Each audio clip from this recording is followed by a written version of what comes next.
$8,000 ഞാൻ എൻ്റെ ലൈഫിലെ ആദ്യത്തെ ജോലി ചെയ്യുന്നത് ഒരു ഇംഗ്ലീഷ് ട്യൂട്ടറായിട്ട്. പിന്നെ മെക്ഡൊണാൾഡ്സിൽ ഈ ഫ്രഞ്ച് ഫ്രൈസ് ഒക്കെ ഉണ്ടാക്കൂലേ, ആ ജോലിയായിരുന്നു മെക്ഡൊണാൾഡ്സിൽ. അത് കഴിഞ്ഞിട്ട് മ്യൂസിക് ഫെസ്റ്റിവലിന് സെക്യൂരിറ്റി ആയിട്ട്, ഈ ചെക്കിംഗ് ഒക്കെ, നമ്മളിപ്പോൾ എന്തെങ്കിലും ഷാർപ്പ് ഒബ്ജക്ട്സ് ഉണ്ടോ, എന്തെങ്കിലും ഡ്രഗ്സ് ക്യാരി ചെയ്യും, ഈ എയർപോർട്ടിലൊക്കെ ഉള്ള പോലെ മ്യൂസിക് ഫെസ്റ്റിവൽസിന് സെക്യൂരിറ്റി ആയിട്ട്. അത് കഴിഞ്ഞിട്ട് ഡൺ സ്റ്റോഴ്സിൽ ബ്രെഡ് ഒക്കെ ബേക്ക് ചെയ്യുന്ന ഒരു ജോബായിരുന്നു ഞാൻ ചെയ്തിട്ടുള്ളത്. ഇതൊക്കെ കുറച്ച് കഴിഞ്ഞപ്പോഴാണ് MBA ജോലി എനിക്ക് കിട്ടി തുടങ്ങിയത്.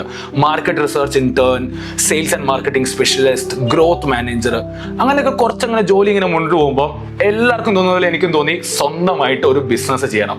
അങ്ങനെ ഞാനൊരു മാർക്കറ്റിംഗ് ഏജൻസി സ്റ്റാർട്ട് ചെയ്തു. അധികം സമയമൊന്നും എടുത്തില്ല, അത് പെട്ടെന്ന് തന്നെ അത് പൂട്ടിക്കെട്ടി. അപ്പൊ ഇങ്ങനെ ഞാൻ പോകുമ്പം എൻ്റെ വളരെ അടുത്തൊരു സുഹൃത്തുണ്ട്, ജുബിൻ എന്നാണ് അവന്റെ പേര്, വളരെ നല്ല സുഹൃത്താണ്. അവൻ എന്നോട് വിളിച്ചിട്ട് പറയും, Paul, this doesn't look good on your career.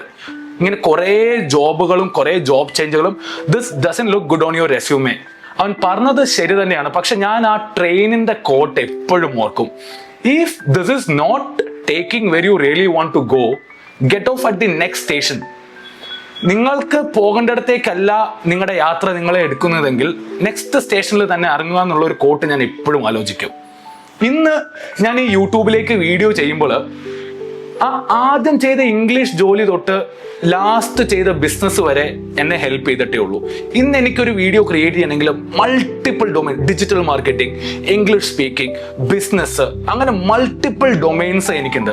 അപ്പം നിങ്ങൾ വിചാരിക്കും ഞാൻ ചെയ്ത മെക്ഡൊണാൾഡ്സിൽ ഫ്രൈസ് ഉണ്ടാക്കിയ ജോലിയോ സെക്യൂരിറ്റി ആയിട്ട് ചെയ്ത ജോലിയോ ഇതൊക്കെ എന്തിനാന്ന് ചോദിച്ചു കഴിഞ്ഞാൽ, it really makes me A better human.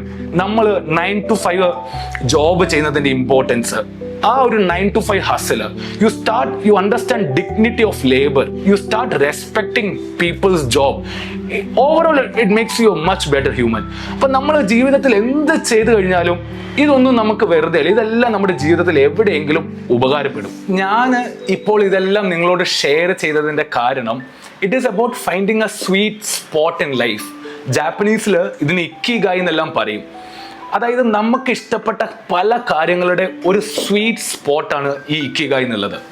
എൻ്റെ കോളേജിൽ പഠിക്കുന്ന എൻ്റെ കൊച്ചനിയന്മാരോടും അനുജത്തിമാരോടും ഒക്കെ എനിക്ക് പറയാനുള്ളതാണ്, കരിയറിൽ നമ്മുടെ ഇഷ്ടങ്ങളും അനിഷ്ടങ്ങളും you have to keep experiment.